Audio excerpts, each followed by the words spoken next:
You are already far north of your forest home, and as you walk in the streets of Geneva, you feel a cold northern breeze play upon your cheeks, which braces your nerves and fills you with delight. As you approach Dear Sister Margaret, the only tavern in this town, you glance down at the invitational flyer that brought you here. Genius artificer Dr. Frankenstein is looking for volunteers to serve as test subjects in his latest experiments. Do you have strength of mind, body, and spirit? You could earn 50 gold just for participating, and even grander prizes for completing the experiments. Come to the town of Geneva on Friday to participate. As your eyes finish scanning the flyer, you open the door to Dear Sister Margaret. What would the patrons in the tavern see as you cross the threshold? I look probably a little weathered from walking through the forest, although that is my kind of natural habitat. I think they see someone whose face is a little bit downtrodden, unsure, and also maybe a little bit of grit. I'm wearing a dark green robe. Looks a little bit like a jumper, maybe. We're not too sure. And I have white hair and pointy ears because I am an elf. I have blue eyes and I have sharp features. All right. Yeah, I guess would they be used to seeing elves in this tavern? Yes. Dear Sister Margaret? The Dear Sister Margaret, as you see, is filled with people of all races, kinds, shapes, sizes. And so seeing an elf cross the threshold, even an elf that is maybe covered in grime or has some leaves in his white hair, wouldn't even bat an eye at that. In fact, the tavern is alight with commotion and activity. At the tables, there's all sorts of gambling going on, and in the far corner, there is a group of 3 Aarakocras who are playing darts. At the far end of the bar is seated 3 people in dark cloaks, and everyone is giving them a wide berth. The room is abuzz with excitement, and you overhear someone mention an oncoming performance on the tavern stage. Where do you go first? I head straight over to the bar. I am going to speak to the keep or the bar person, the bar maid or matron, talk about maybe what kind of beverages they have. Okay. So you come up to the bar, and up there is a burly man, looks a little bit past his prime, just this grizzled human that turns to you with a very wide smile on his face. And he says, "Ah, welcome! You must be here because of the flyer going around." Well, hey, mister. Yeah, you could say that I saw that flyer and stepped into this here establishment, but, well, what I could really use is a drink. What do you have on tap? What do I have on tap? A young, old, something, I don't know. Master Alpha. We have hard spirits, we have lindenberry water, we have teas, we have coffees. We even, I don't know, I've gotten a little bored in my old age, so I've even tried my hand at a bit of mixology. Alchemy among the spirits, as you might say. So, surprise me, I'll try something. I'll take whatever wine I can get for this. And he slides over just like 2 silver across the... I have no idea if that's enough money or not, but I think he just says, "Well, hey, whatever wine you can give me for this, I'll take that."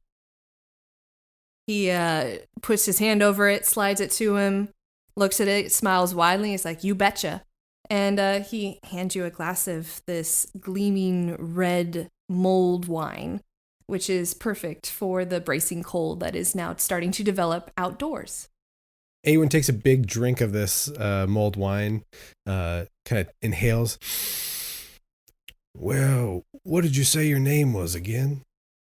I didn't say my name. My name's Walton. Formerly Captain Walton, because, I lived my life on the sea, but that's another lifetime ago. So now I'm here and own this here tavern, Dear Sister Margaret. So will you be staying the night? Well, Cap, I'm not too sure if I'm staying the night or not.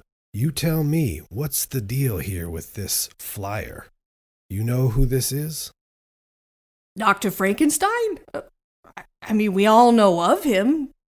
Barely any of us know him, but he lives in that castle up yonder, just beyond the hill.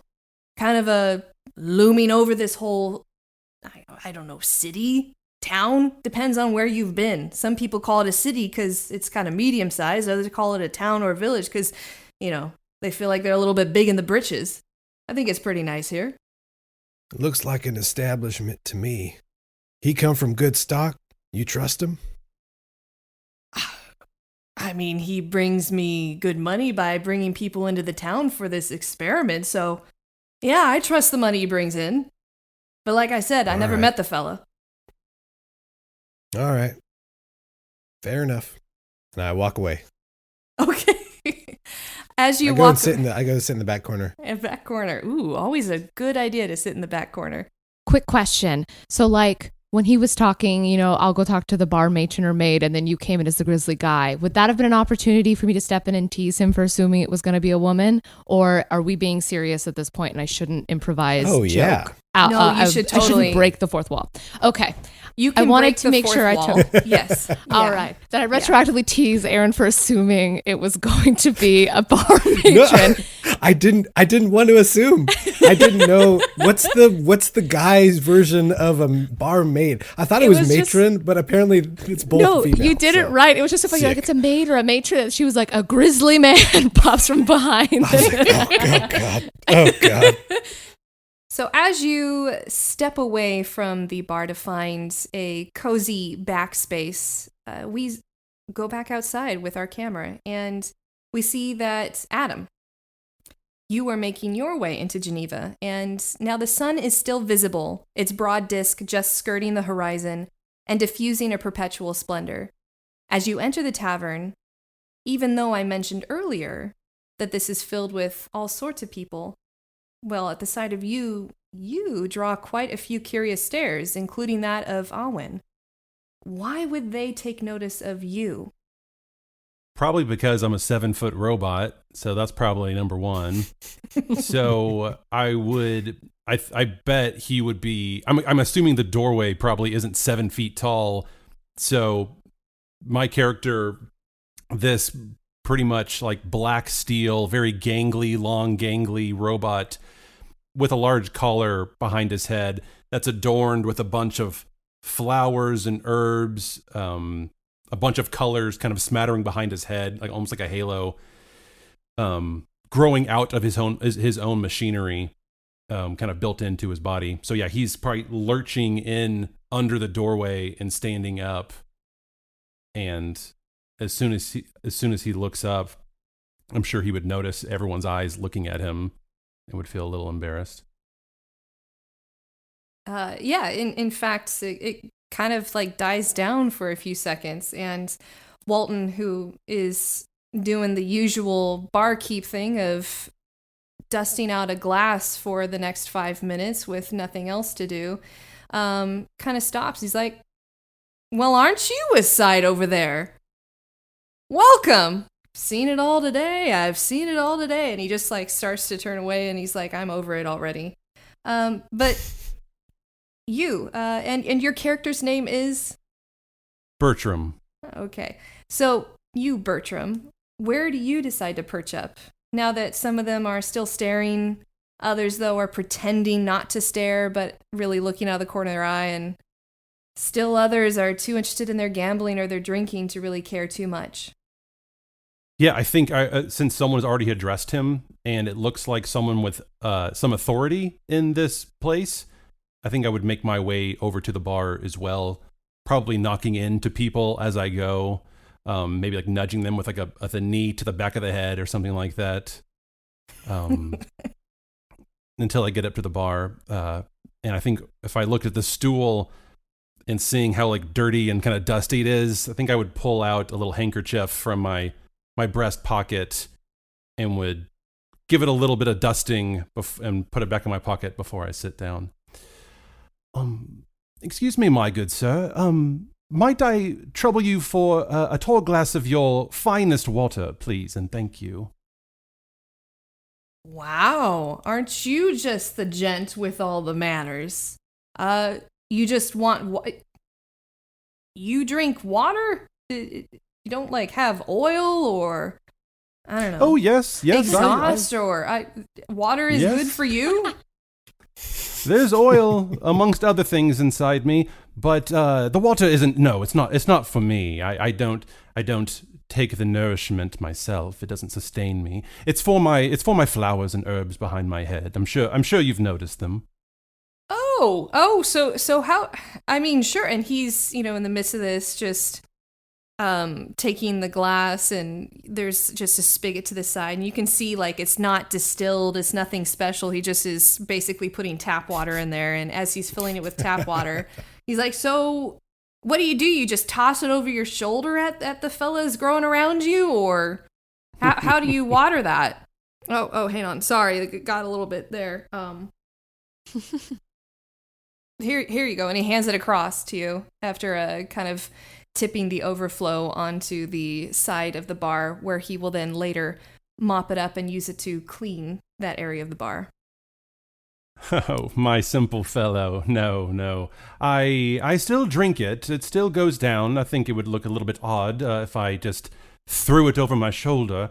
But no, I drink it, and it goes into my machinery and swirls around and ends up back up by my plants. I don't know quite the intricacies of how I was constructed, per se, but it seems to work all the same. So, is this tap water? Is this free? Yeah. This is free. You're able to have this tap water at no cost, just for you, buddy. It's a secret between you and me. And he gives you a big old wink. Oh, I'm sorry. It's so improper to ask about money and things of that sort, but I'm just not living the same lifestyle I used to live, I guess you might say. But thank you, dear sir, thank you. And I would take that water, and as I'm walking, I guess I'm looking for where I would go sit or stand. And as I'm doing that, I pull out from my bag, my satchel, I pull out this little, what this looks like a normal silver spoon, and I twirl it around, like a teaspoon, and I would twirl it around in my glass for a second and pocket it before drinking the water. And I guess I would survey the room again. Can you explain what was in the room? You mentioned people playing poker.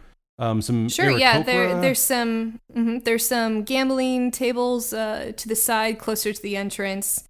Along the back where Awen headed, there are some booths there near a stage where people can go up and perform at any time. There are people who are talking about an upcoming performance from some visiting sailors. And you see the bar continue to stretch around the corner, and then it disappears into the back.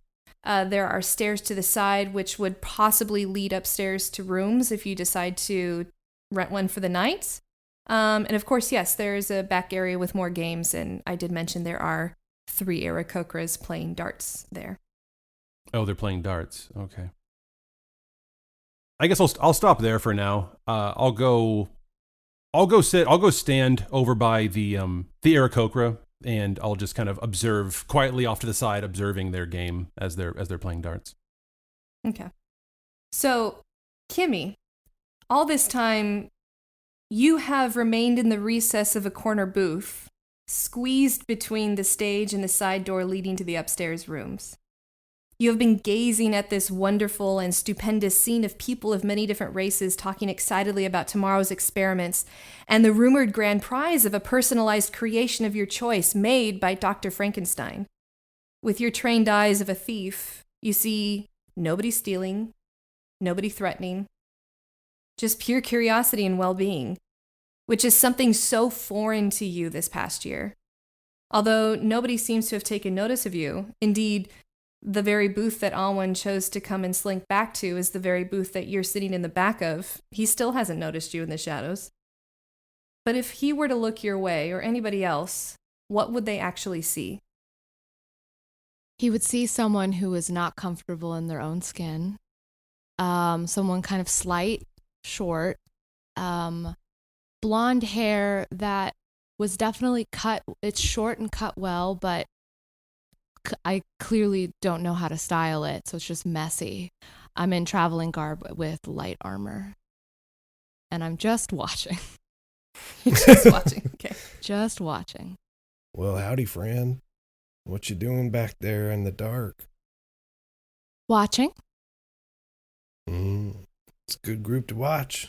Mm-hmm. You see anything good so far? No, I was mainly just waiting for you to take another drink so I could try to scare you. Were you just going to jump out and say booga booga booga? Something of the sort. Well, all right. What about I'd rather them? watch. You saw them Aarakocra over there? What do you think of them? This is where Kimmie asks, what are those? Oh, yeah. They're like bird people. Did you watch Rick and Morty? It's like Bird Person from Rick and Morty. Oh, really? Yeah. Wild. Yeah. What a hard end. Okay, cool. I've seen their kind in passing. Never seen this many in one place, though. Yeah, they're pretty good at those darts. Gotta give it to them. Pretty good. Now, ma'am, you tell me, what do you think of that big old robot that just came in there? It seems kind of out of place, don't you think? That is the most interesting thing I have ever seen. What do you think happens when you just pick those flowers? Do you think he'd notice? I'm not too sure, but I guess we could find out. I was gonna say, how much money are you willing to put on it? Oh, make it interesting, huh? Well, I think I have no idea how much gold I have. I think I have what was the starting amount, like 50 gold or something like that? I have some amount of gold. I have at least some gold because I bought this wine. I'd be willing to settle for a drink. All right. One drink. You're on. Drink? Now, All wait. right. What's the wager here? Are we just going to sneak over and see which one of us can get it? Are we going to like tally up how many of the herbs we can pick? Looking at you, I think you're pretty big. I feel like in this small and tight pub, if we both sneak over, it will be much less successful. Maybe I'll just sneak over, and if I'm able to pick some flowers without him noticing, I get a drink. All right then, ma'am. You're on. All right, Kate, now how do I do this? So in Dungeons and Dragons, we tend to tell the DM what we want to do, describe how that would go down, and then I would tell you what you need to roll based on how you describe it. So tell me, how would you try to get to the collar of this 7-foot robot? Robot. So Yeah, how tall are you? I'm like Robot. 5'4". So I'm basically, like mid-sized to smaller. Yeah. how Better are have some you going to jumps. climb that tree? Tell me. Do you need a booster seat when you're in a carriage? It's a rude question to ask a lady. So here's what I do. I slowly sneak over. He's on the opposite side. So I dart in between people. I kind of pull up and I sneak around the fireplace. I get up right behind him. And I say, "Excuse me, mister." Oh. Good Lord, girl. Made me quite a startle there. What was that? Come again? I said, "Excuse me, mister. What brings such a tall robot like you to a strange place like this?" Oh, well, that's... I guess I do look out of sorts here, don't I? Well spotted. I'm here to see some kind of... I came across this flyer. I saw that there was some kind of test of skills for adventurers from some Dr. Frankenstein, I believe it is. So I'm here to see what comes of that. I guess I don't really have any other place to be if I'm being painfully honest. Fascinating. I, too, have this flyer. Interesting. Wait, Did you show me your flyer. I Did pull you mine out notice- and I hold it.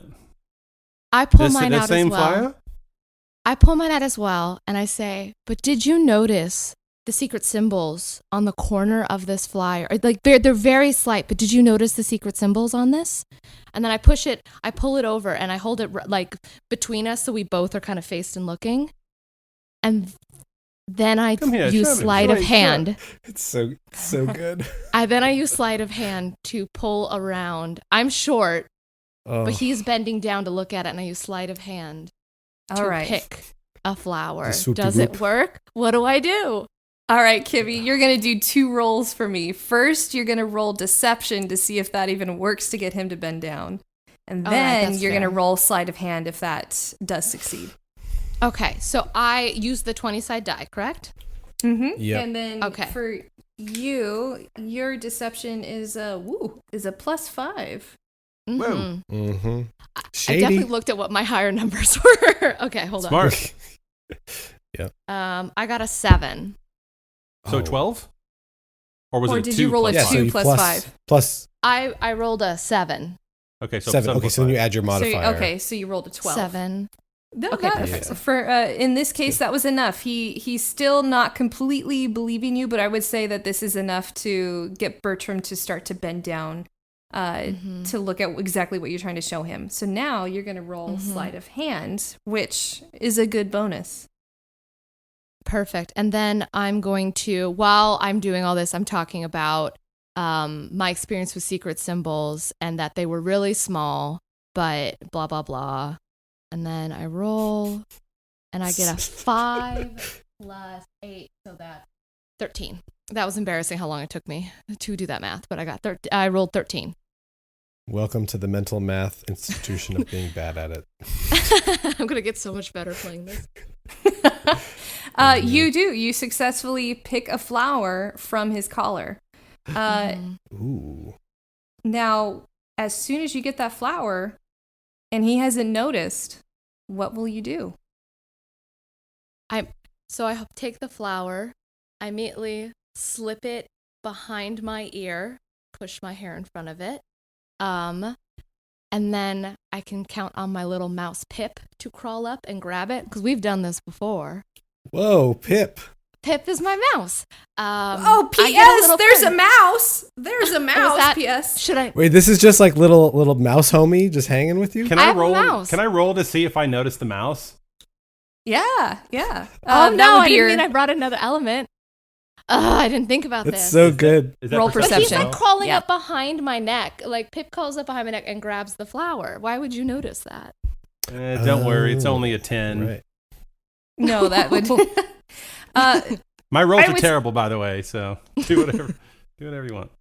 I would say just as Pip the mouse is nestling back, grabbing the flower, and going back to his little hiding place, you see. Yes, in your satchel. Is it crossbody? Very practical. Oh no, we're talking fanny pack. Oh, I'm a child of the 80s, the 1780s. That was a bad joke. Keep it in. No, love it. So just as Pip is sliding into that little hip pocket of your fanny pack, as it were, a feathered hand comes into view, and it just slides in and pricks one of the flowers off of Bertram's collar, and it's like, are we doing this now? I got bored with the darts, but are you just handing out flowers for everybody, big man? And what are you doing, Birdman? Oh, unhand me. I immediately get up in arms. Oh wait, tell me if it's the wrong move. I immediately get up in arms and said, "That is a terribly rude thing to do. How dare you? Don't you understand etiquette?" So thank you, someone with a little dignity and manners. Oh, you said I have bad manners. I mean, I was just over here playing darts, and then I look over and I see a mouse. I'm sorry, you called me Birdman or Birdfolk or whatever. I'm called all the things nowadays, but I can't help but notice a mouse when there is one, even as well hidden as yours is. I'm not the first one to pluck your flower, as it were, Sir Robot. Who else has plucked a flower from me this evening? You mean you don't know? You were just bending down and she plucked it. We all saw it, right, guys? And the other two Aarakocras that are with this one just kind of nod, like, yep, we saw it. And I think it would dawn on Bertram finally, and all the commotion. And I think I would look down at, is it Penelope? You said? Well, here's the thing. Before you do, sorry. because you've been talking to them, right? It is Penelope, but you don't know that yet. Can I don't know how this works. Because he's talking at them, can I be slinking away? Or is that not allowed? Do I need to wait till my turn? No, all this time you can be. I mean, he's been talking with them for like 30 seconds. This is a small pub. I am back in that corner by the end of this, and he like turns and I'm gone like a sitcom. Dude, but isn't that like 5 feet away? Isn't that like 5 feet away? Yeah, it's literally like on the other end of the room. But he didn't even see me when I'm in the corner. I just really want this drink. You thirsty? Are you thirsty? Is that what I'm hearing? All right. Yes. 1700s. I'm gonna make you do another roll because this is your intro into D&D, Kimmie. I'm making you do all the rolls tonight. Good. I want you to do a stealth roll for me. Oh yeah. Wait, why do I have a T for my stealth? Yeah, I don't know why you put a T on your sheet. Okay, that's not a thing. Maybe it's either 5 or 6, right? The 5 and the 6 are right above the T. Let's hope. So I was like, oh, you can just look at your dexterity. Your dex I think is. it's just your dex mod. It's just your dex. Yeah, so just put a Okay, plus I have Are a you 5. proficient? Wait, are you I have a proficient 5. in stealth? It said T. I should be, right? Because I'm a Yes. rogue. There's like there should be like a little dot, yeah. So you Yeah. add your proficiency modifier. Yes, to there's a them. dot. Great. So I'm going to say 5. That sounds right? Actually, You're right, it's, 5. it's, So 7. it's actually your dex plus your proficiency. So here it would be a plus 6. Plus 6. Okay, 5. thank That's a you. lot. Sorry about that. I guess that was great. I really thought T was something. Okay, I am rolling. That's how fresh I feel. I rolled a 12 plus 6, that's 18. Dang, Oh good yeah, rolls. you were able to slink away in the midst of that, and so stealthy. by the time Bertram realizes he's been had and he turns to look down to where you were, he sees nothing. Foing. Mm-hmm. And I'm at Awen, and I've immediately just dropped it right in front of him and snuck back to my corner. And he picks it up and looks. No, I can't tell you what you're doing. Never mind. So sorry. So I've dropped it right in front of you and snuck into my corner. Well, sneaky little one, aren't you? Interesting. Well, what can I get you to drink, ma'am? I would love the same thing you're having. Bertram, you're there with 3 Aarakocras, all of whom seem to be very amused by your confusion. You all right there, buddy? You seem a bit lacking in the words department. I suppose I just find myself out of sorts here. You think, oh, here's a small little innocent girl, and what she's just lying and stealing and cheating. I've never seen anything quite like it, I'm afraid. Do you mind if I appreciate you being honest at least with me. Do you mind if I just stand here with you fellow birds for a little bit? Well, sure, but first things first. Stop calling me Birdman. My name is Felix. Nice to meet you. And he extends a paw, a hand, whatever you call an Aarakocra's digit. And Bertram takes the hand and bends down and kisses the top of his hand, and kind of does a little bit of a kind of a curtsy, a little bit of a bow as he does it. Felix, Okay. it's a pleasure to meet you, Felix. I'm sorry I didn't know your name, Felix. And how about your friends here? What are their names? One on the left, the tall, annoying one. That's Agatha. That's my sister. Agatha. And then, I kiss that hand. Thank you. I kissed that hand. And this one here, this bodacious babe, this is Safie. She doesn't know yet, but one day she's gonna be my girlfriend. And she just rolls her eyes at him. You have no idea what you're talking about. But then she's like, but if you're at it, and she extends her hand to you. And yeah, of course, I kiss it as well. Well, Felix, Agatha, and Safi, a pleasure to meet all of you. Felix, here, if you already took one flower, but you missed this one. And I pluck another flower from behind me, and it's an even more beautiful, like, white rose, and I give it to him. A lot of ladies I've seen in my life seem to really like the white rose, so maybe you can try giving that to Safi, and who knows what might happen. Ooh, I like this guy. I like this guy a lot. So he takes it and then he turns towards Safi. He's like, Safi, look what I got for you. And he holds it out to her and she just rolls her eyes and leans down and eats it. And then walks away. Hey, well, I'm sorry about that, Felix. Oh, well, I guess maybe the white rose doesn't work for bird people, if you don't mind me saying. Do you live here in this town of Geneva? Yeah, we've been living here for a bit. My sister, she owns the local smithy, and really, we it's kind of a pop-up shop, as it were. As soon as Dr. Frankenstein moved in, he put out kind of this hiring call for all types of artisans to work on his latest experiment, and so we're here. We've been here for the past couple of months, and doing stuff here and there, and we'll be here as long as we're needed and then move on as we do. I'm going to be joining the experiments tomorrow. I mean, I think I might have a leg up because I helped with like 3 of the rooms, but I'm sure there's a way that I won't even see those rooms. He's a wily one, but, you know, might as well. I'm here.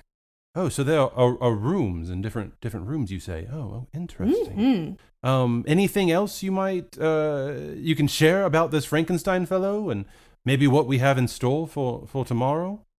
How about let's make this interesting? You and I, let's play some darts. You best me in some darts. I buy you a drink or whatever the hell it is that you drink or imbibe, and I'll tell you a little bit about what I know. Oh yes, but parlor games, as it were. I've played a little bit with my old lord. He loved this game very much, but I was never quite good at it. Sure. That's good for me then.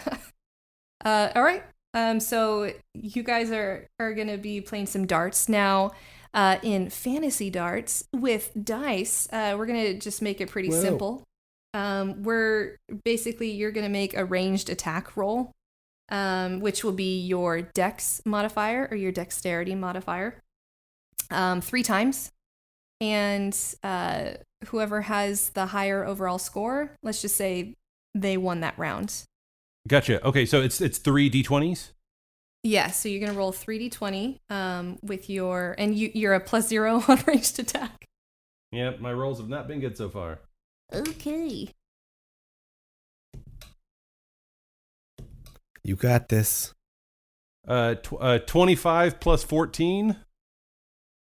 39. 39. Okay. Oh, damn. Plus what? Plus 14?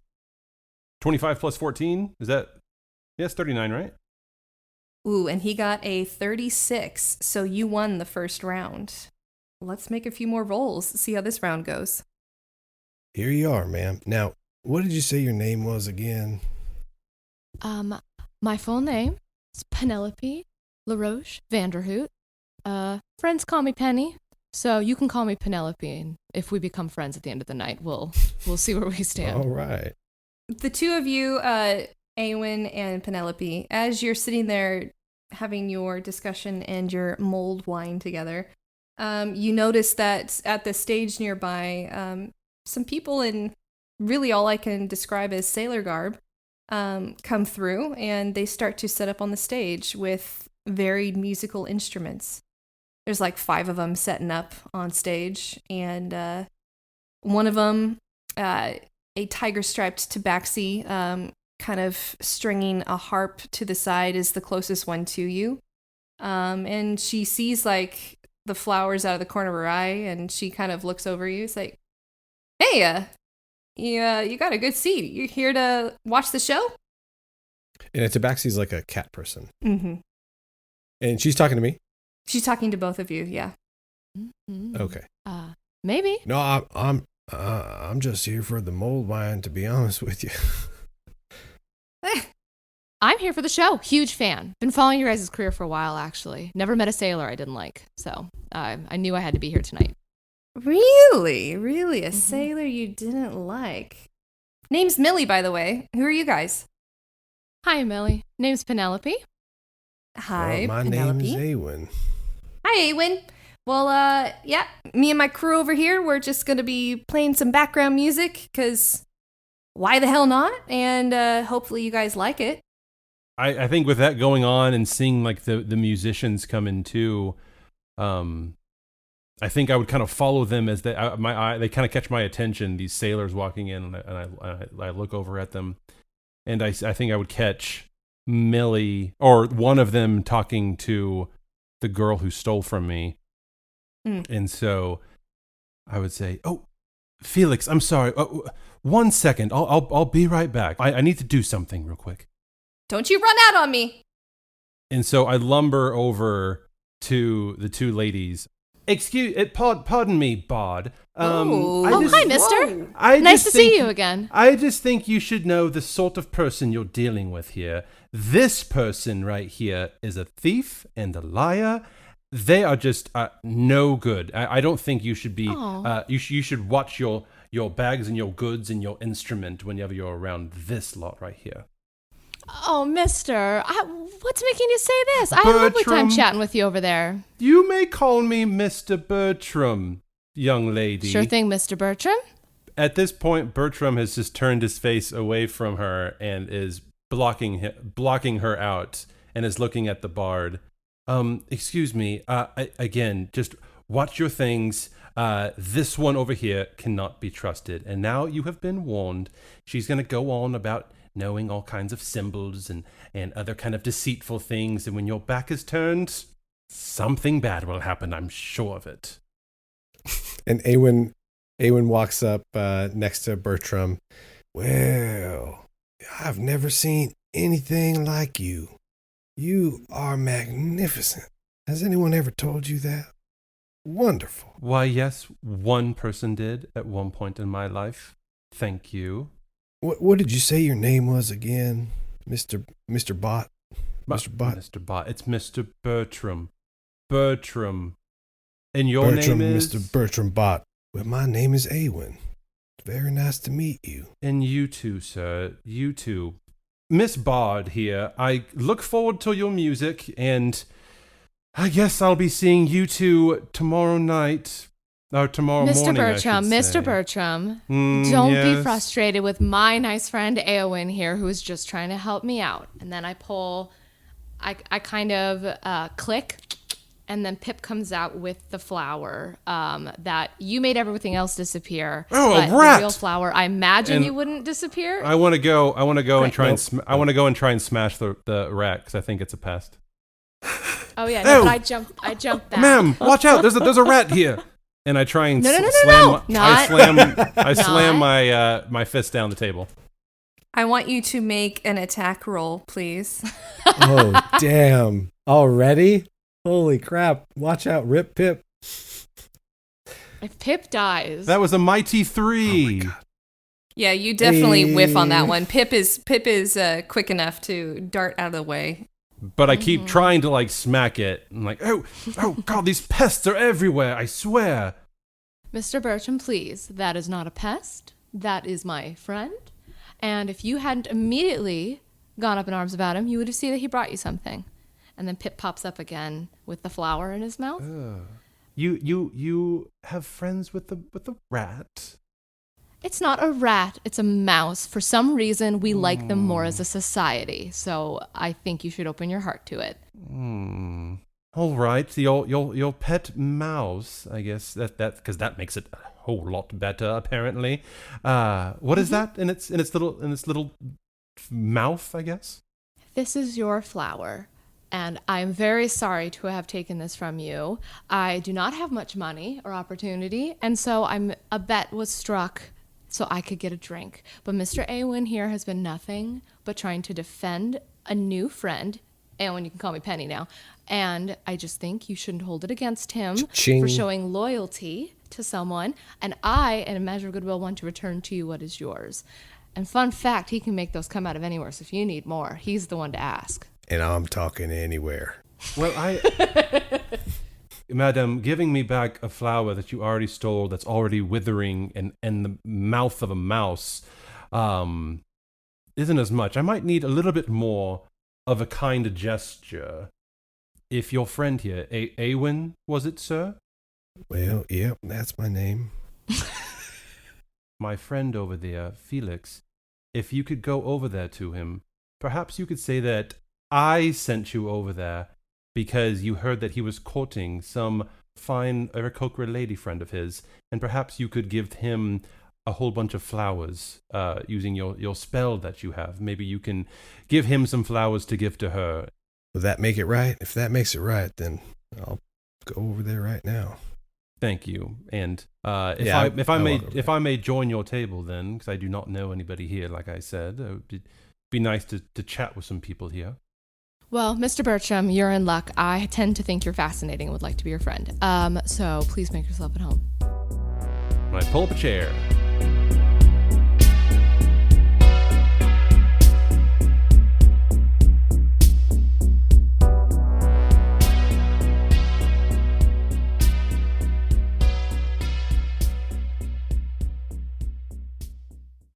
Friends, half-orcs, countrymen, lend me your pointy ears. I think that might be how I'll introduce myself from now on. We'll see. Anyways, this is your high school English teacher / Dungeon Master, Katelyn. In fact, from now on, I might just call myself your master teacher, that combo of teacher and Dungeon Master. So anyways, thanks for listening. You are in the middle of our very first episode, and I hope you're having fun. We're certainly having fun. This is our first time, all four of us together. Kimmie's first time playing Dungeons and Dragons ever. So we're still feeling it out, and I'm so glad that you're here with us. I just want to restate that our goal and mission of this podcast is that we're people who love literature, love Dungeons and Dragons, and we wanted to bring them together. And so for those of you who've never played Dungeons and Dragons before, but maybe love literature, you might find a new hobby for yourself. And for those of you who love playing Dungeons & Dragons but don't fancy a lot of stories, maybe you'll find something in here that will be something to check out from the library or listen to an audiobook for. I love to think of it as a sort of fan fiction for some of these famous novels and to take a different twist on them. So far, we're in the middle of Frankenstein by Mary Shelley, something that is more well-known, but we're putting our own twist on it. Anyways, thank you again for listening, and I would ask you another favor, and that is to please rate and review this, because that's what gets this out to so many people. That's what allows so many people to see this who would otherwise have no idea we exist. I would also ask that you can follow us on Instagram and Twitter. Both of them are at @OhMamMamShow, because typing in Of Mice and Men and Monsters is very long, and so we shortened it. Just at @OhMamMamShow.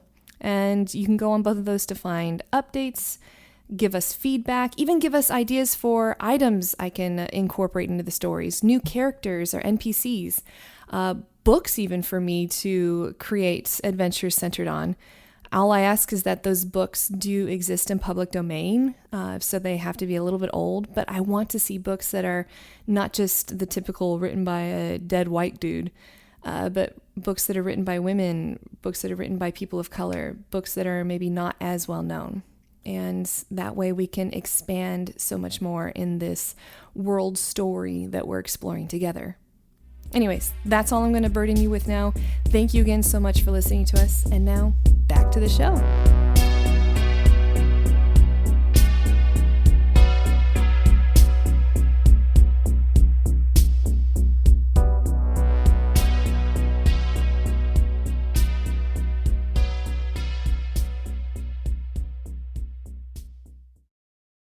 All right, Awen, are you going to go over to Felix and create some flower magic? Yep, I walk over and I offer him some flowers. I tell him I'm friends with good old Bertram, and I say, This is for your lady friend Sophia. Safia? Safie. Safie. Oh, Safie. Oh, well, thanks. Safie, I have more flowers. And so he just leaves you and with just this bunch of flowers in his hands. Yeah. All right, so do you want to head back to the group? Do you want to look around the room? What would you like to do right now, Awen? Yeah, I'd love to I'd love to use detect magic to see if I detect anything magical in this room. See if there's anything going on. You feel like a slight and with detect magic I have to tell you the type of magic, right? Yeah, so like I sense the presence of magic within 30 feet of me. If I sense magic in this way, I can use my action to see a faint aura around any visible creature or object in the area that bears the magic, and I learned the school of magic, if any. Okay. You cast detect magic, and you notice you feel magic coming from your right side at the bar, closer to the end, like where you see the 3 hooded figures sitting. Okay. Yeah, I slowly make my way over to where I feel this magic kind of emanating from. It's just an aura. I don't really feel like a school of magic, just like this sense of magic. Yeah, it's kind of like a weird tinted magic where it's like a hybrid. That's the best way you can think of it in your mind. You see, and in your mind's eye, kind of an aura of necromancy and transmutation. But there's other signatures in there that you can't quite put your finger on. There's almost like a metallic taste to it, if you could put it that way.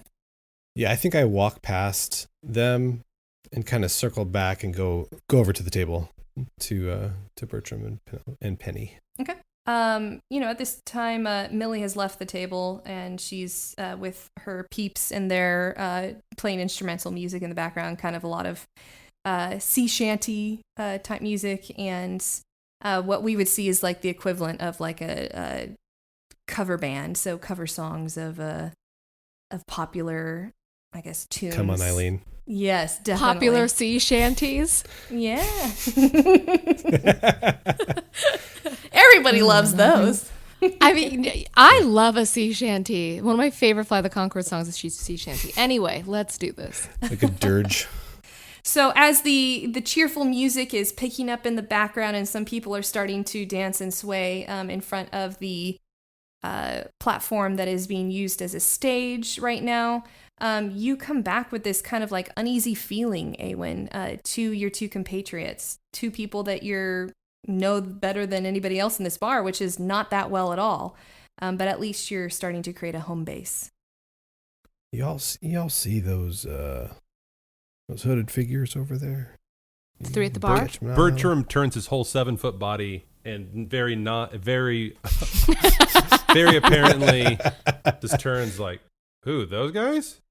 Yeah, something's not right with them. Mm-hmm. I just smell something in the air, you know what I'm saying? Mm-hmm. Yeah, I think it's dirty and muggy or something. I don't know what that smell is. It smells like moldy towels. Mm-hmm. Oh, the worst smell. Really That's the world's worst smell. I only just got here. I don't know how long you 2 have been here. Penelope, have you been here for a while? Mm-hmm. Been here for a few hours. Have you noticed anything off about those people? Have they gotten up? Have they moved? Have they ordered a drink or talked to anybody else? Have they've just been sitting there? Not once. Which Captain Walton, strangely, just cleaning the bar anyway. Just keeps wiping it. Just keeps wiping that glass. So that's been the most interesting part, honestly. Maybe they're just lonely and they don't know anybody. Everyone gave me eyes when I walked in here. Perhaps they're just lonely and they don't know anybody. Should I invite them over? Should I invite them over to sit with us? No. You should not do that. Mr. Bertram, you are the most empathetic robot I have ever met. In my experience. Thank you. Thank you. That's very kind of you. Thank you. Also a terrible idea. Horrible idea. We are not inviting the scary men to the table. No. Okay. I think at this point I'm getting a little bit tired. I'm gonna go and talk to the captain about getting a room for the night. Okay, so Awen and Bertram, you guys are going to be staying the night in that room. Staring into each other's eyes all night. That's right. Just staring the whole night. So the two of you head on upstairs. Meanwhile, Penelope, where are you going to go to spend the night? I'm outside already. I left 10 minutes ago. I saw them talking. That was a perfect moment. I like a good Irish goodbye. So I was gonna say. So as you head outside and you're looking for a place maybe up on the roof to stay the night and get all comfy cozy with Pip, as you survey like the top, a big old figure just like bumps into you, and you look up and you see this lizard folk, huge ass lizard basically. He's like, oh, excuse me. Have you seen my friend Gavin? Oh, the conspiracies are true? No, I have not met Gavin. Was just trying to find a place to rest, not thinking it's going to be this. What did you need Gavin for? Gavin he's my friend. He's a funny fellow, and he talks kind of funny too, but I haven't seen him since yesterday, and really, we were gonna go in on this competition together, and I haven't seen him since last night, and I was just wandering around hoping to see him in the last place I saw him. I don't know, so let me know if you see another guy that looks like me. He gestures up and down at his lizard self. Giant lizard, got it. Bumbling giant around. Lizard Strong talks asses. funny, and It's a strange thing to say about oneself, but I understand. Okay. Where was people the last tell place us you all saw the him? time. It's unfair Last and time I unkind. saw him, I know, but that's the state of being a lizard folk. Anyways, Where's the last place you saw him? And what's your name? oh, my DeGraw? name. No. What a funny thing to say. Just came to me. My name is Kerwin. Nice to meet Kerwin. you. Yeah, Good, strong name. Kerwin. Anyways, yes, last time I saw Gavin, my friend, we were down by the docks, just sitting side by side, dangling our little footsies into the water and looking out at the sunset. Then I fell asleep on the dock, and I woke up and he was gone, but that funny fellow does it all the time. So I thought maybe here's Gavin yet again playing hide and go seek, that funny fellow, and just wasn't here, so can't find him. I mean, there was this puddle of blood over there, but I mean, that happens all the time when you're a lizard folk, and then, I've been looking for him ever since. There's so much to unpack there. I think my next question is going to be, though, what are you looking? So you just want me to keep an eye out for Gavin? Is there something I can do to help? I'm trying to find my. Is there any, money in this for me? I'm a straightforward woman. Is there any money in this for me? If there's a little money, my help is yours. Oh, Ching, I'm bling, sorry. I have no. This is why we're doing the experiment. I mean, even just the 50 gold would be nice. So no gold. Nothing. Kerwin, I really want to help you. I like you, but the problem is, if I help you, then you have more help beating me in this experiment. So I will keep an eye out. I don't want any ill to fall to Gavin, but I think for tonight, I'm gonna go to bed. Are you staying on this roof? It's a nice roof. I'm just gonna be right here. Oh, okay. No, I'm just gonna go down by the dock again. Maybe Gavin will show back up at the dock. So, no. All right, great, more roof for me. Well then, if I see Gavin, I'll let him know you're looking for him. He'll be pretty easy to spot. I would say keep thinking about that puddle of blood. That's my piece of advice to you. Keep thinking about the puddle of blood. Maybe dig into that a little more, not physically. And I will see you tomorrow at the experiment. Hope you find Gavin. Thanks. And he walks off, and you just hear him yell out, Gavin? Gav! Gav, my boy! Gavin. Gavin. Gavin is dead.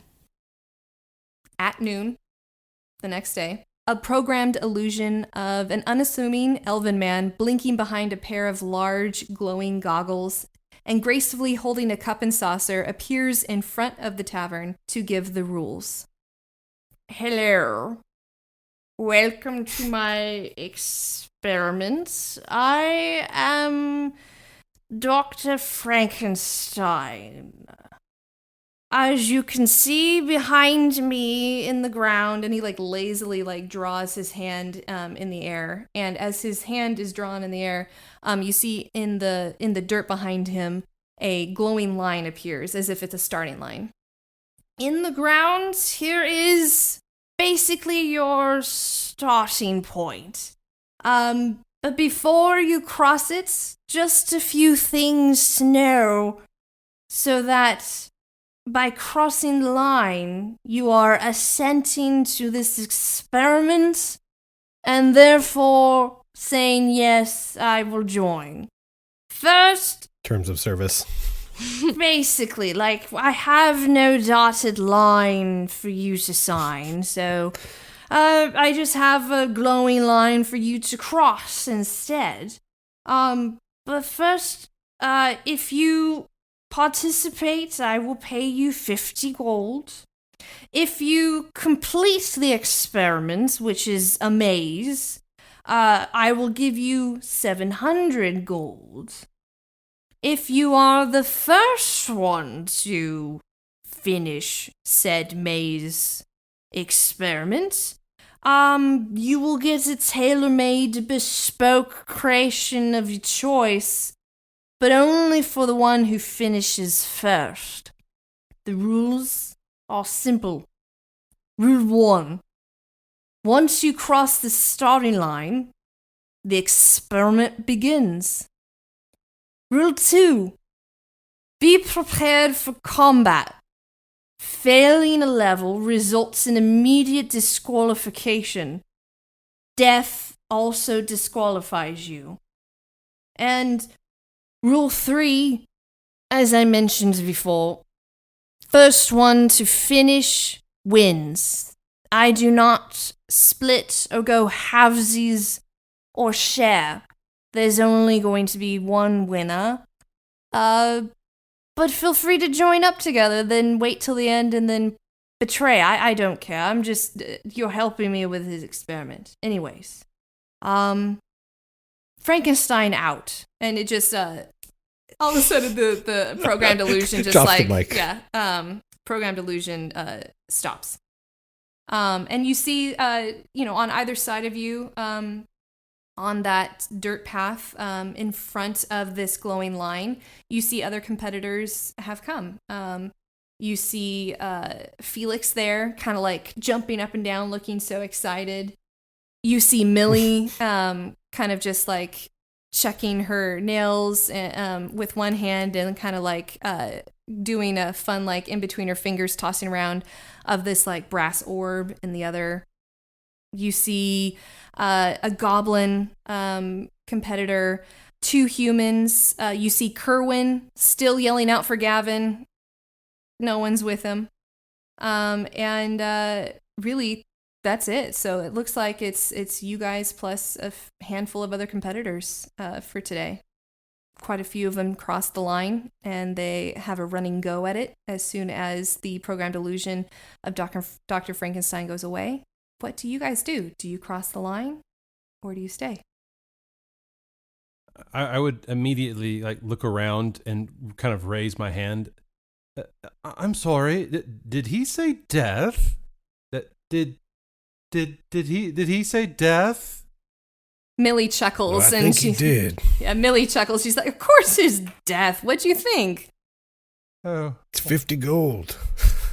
Plus 700 if we finish. And I intend to, guys. Well, maybe if we stick together, 700 would be more than I ever intended, and I don't need to win, just being there, making it to the end. So maybe if we stick together, there's less of a chance of us dying? Well, yeah, come on, Bertram. Okay. Let's go. Okay. And I kind of I think if that was Awen kind of leading the pack, I think I would kind of like gingerly kind of walk behind him, kind of looking around, kind of wondering why no one else seems to be scared about the thought of possibly dying going in here. Do you happen to see Penelope this morning? Oh no, I didn't see her. Maybe she's. I look around. Maybe she's still. I look around. Do I see? Are you there? I'm there, but I'm hidden. You don't see me. Okay. So you guys head on in. Great. All right. So the two of you cross the line. Did Penelope cross the line? Once everyone goes inside, I stop. I finally kind of come out from hiding. I really look around. I look at the line. I suss the whole situation. Can I ask, is the only way to start the journey for me to go inside? Obviously, I'm going to cross the line, but is it to go inside, or is there a way to? Are there other ways into the rooms? There's one entrance. All right. So I suss this out. I look around. I try to get a real feel of my surroundings, and then everyone's gone inside. I take a moment, and then I slowly head in, trying to stay out of the pack. As soon as you cross over that glowing line, a giant wall of fire blows up from that line, barring any chance of escape. There's no way to go but forward. And Millie, about to enter in, looks back behind her and she's like, well, shit, I guess we're in it now.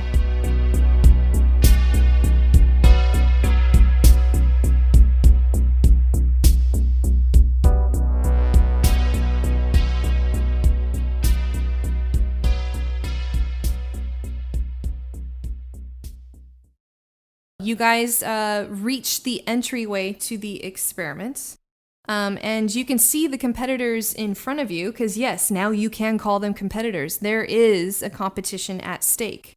There's only one way to enter, and it is through kind of a chute, and you have to jump into it. And you notice that it's slowly rotating to a new, I guess, opening for each person coming in.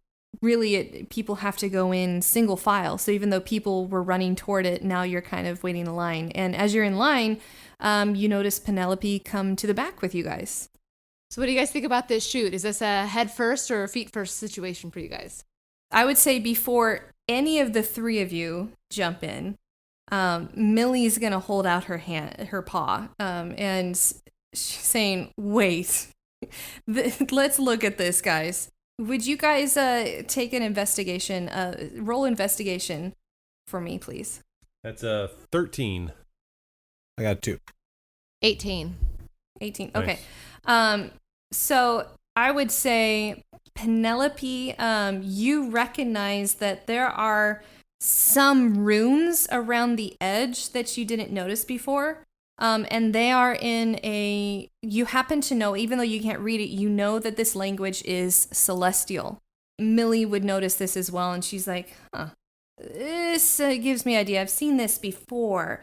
All right, guys, I know we were talking about trust last night, but do you guys actually trust me? Nope. But that doesn't mean you shouldn't share. You should still tell us. I trust you. I trust you as much as I trust anyone here. I think I know how to manipulate this. If you guys want to go in together on this, I think like if I can hold it still, there's a mechanism on the top maybe. If I can hold it still, you can go down the same chute. You want to try it with me? So we could all face a challenge together. That's right. what this looks like. It looks like it's meant to separate. But hey, this is a system we can beat, guys. Wait, I'm still reeling at Bertram's comment about the trust. We spent a whole night together. You're not going to trust everybody else? I didn't kill you. I didn't shut you down. I see how it is, man. I Well, see how it might be because I told you that my eyes were open all night. What if they weren't open all night? I trust you, Awen. I believe you've done nothing but kindnesses to me. So I trust you, and Penelope. I think we're working on it. My arms are kind of getting tired holding this open. Can you guys jump in now? Yeah, go in. And then I go in. And then I like go head first, kind of like tumbling into it. All right. Since the three of you jumped in together, you don't have to roll anything because you're now in the same room. Sick. Millie, however, needs to roll to see if she ends in the same room with you. No, come on, Okay, I was Millie. gonna say, is She Millie can't hold joining it. us? She can't hold it for herself. Come on, Millie. No, she doesn't. All right, so you wait. You wait a few Sorry, seconds, Millie. and you hear a click and a whir, and you see the I guess the entrance close, and you realize nobody else is coming down there. It is just the three of you. The room opens up into a massive chasm built into the same mountain that Frankenstein's castle's built into. And looking down, you see that the chasm tapers off into a slide that perhaps goes into another room, but it is in the dark. And there is one bridge across this chasm, and it's a narrow yet heavy plank of wood balanced on a pivot in the center of the chasm. Essentially a massive seesaw. Yeah, I want to look around. I have night vision, or what is it called? Dark vision. Night vision. Yeah. Did you want to do a perception Yeah. roll? Okay, go ahead and roll definitely perception do. for me. What is the Yeah, difference between 100. perception and investigation? Is it the same? In this instance? As a rule of thumb, I technically do. If you're looking at something broadly, it's perception. If you're narrowing in on something, like going up to it to check it out even further, that's investigation. Got it. Okay. I got an 8. Yeah, Do I have? you don't Okay. you don't notice anything else other than what I've described. Just there's one bridge across, and you want to make it across there. I think we need to go ahead, You are a perceptive robot. but not very dexterous. Well, I mean, who's the smallest? I feel like this thing's kind of rickety, and maybe someone small and nimble might be good first one. Go across. I wonder, I look around comically, trying to see who else he could be speaking of. Well, don't you? I don't mean you, Penelope. I mean, don't you have a little Pip in your pocket? It's a great question. Pip! And then Pip pops up, and I grab him, and I whisper to him, kind of think Gandalf with the moth on the top of Saruman's tower. I whisper to Pip, and then I let Pip down. Will Pip be able to? How far is the gap between the end of the seesaw, or is it like is the ground that it's gonna hit right under it? Right under it. Right under. Okay. Is the high side close to us, or is it the low side? Like we could walk up onto it. I It's imagine- side? actually resting precariously even right now. Oh, So it's intriguing. on the point right now, just at the correct fulcrum area. And so any step on it is going to knock it down. Mr. Bertram, are you pretty strong? I mean, you're a robot and everything. You got the strength. You might think that, looking at me, but these arms were never quite built for lifting and pulling, and they were meant for baking and folding of clothes. And so no, I'm not very strong, unfortunately. I'm sorry, but I do feel like dead weight right now. I'm sorry, I'm not very dexterous or strong, but I'm sure one of these rooms I'll be able to help us. I swear it, but I might need your guidance in this room. Man, you guys are doing great. This is the easiest level. This is the easiest level, and you guys are just like Just rocking it. riffing it so hard. All right. I will run into the middle as fast as I can, as dexterously as I can. Aaron, I want you to roll dexterity for me, and if you have anything for acrobatics, add that on. All right, that's 15. Yeah, you crossed the bridge just fine. Is he across or is he in the middle right now? I don't know. Did you want to stop in the middle, or did you want to go all the way across? I just went across. Yeah, Let's go across? You are all the way across. You're on the other side of the chasm, just waving. Awen, but if you were more on the other side, you could counter our weight. Wait. I think I could probably get across. Pip's just chilling by the door. What if you give me your rope, Mr. Bertram? We tie it around your waist. I run across, and then you can take it however you want. And if you fall, we have your rope. If you trust us. Okay, yeah. Here. While So I'll while tie, Bertram is talking and sputtering, You're tying. We're tying it, and I'm just holding it and already going as he's arguing about it. Okay, yes, All right, yes. roll dexterity for me I'm with already- acrobatics. Please don't fold because then you'll take me with you. Hopefully it's not a 1. I rolled a 2, but I also have dexterity is 18, and then acrobatics is 4, so that's That's a Wait. 6. 24. Wait. No. No, So you got to do the modifier for dexterity. smaller So there's a number. little number above the high number. Mhm. Oh, so maybe I your, don't make your it. modification for dexterity is +4. So you rolled a 2. Why Yeah, does my but- dexterity 18? That's like your base that's number. like that your determines- value number. And So because I scored under. Oh, so I didn't do well, so I must have failed. But I have the rope, so I just swing over, right? Well, I guess Well- you tell me that. interestingly enough, so you run across very sure 10. of yourself. And even though your eyes are on the prize, something in the rope kind of jerks you back. You don't have it rightly. And so you actually trip off of the seesaw and are now dangling, holding onto Bertram, who's still on the other side. So we have Awen on the side of the next level. We have you dangling on the rope attached to the waist of Bertram, who's standing on the beginning side. See, this plan was all about me, really.